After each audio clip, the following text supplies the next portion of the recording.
বিশ্বনবী পাগলের মতো একবার হাউজে কাউসারে যাবেন, একবার সিরাতে যাবেন, একবার পুলসিরাতের দিকে, একবার হাউজে কাউসারের দিকে পাগলের মতো দৌড়াতে থাকবেন।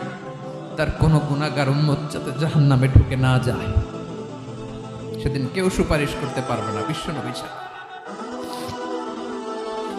এজন্য 5 নম্বর আল্লাহ বললেন, মান যাল্লাযী ইয়াশফাউ ইনদাহু ইল্লা বিইযনিহি।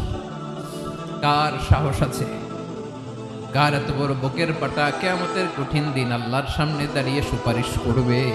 কারো ক্ষমতা নেই, কারো ক্ষমতা নাই। বিশ্বনবী সেদিন সিজদায় পড়ে উম্মতের জন্য কাঁদবেন, সবাই কাঁদবে, নফসি নফসি, আল্লাহ আমারে বাঁচাও, আল্লাহ আমারে বাঁচাও। বিশ্বনবী বলবেন, উম্মতি উম্মতি, বিশ্বনবী আমার জন্য কাঁদবেন।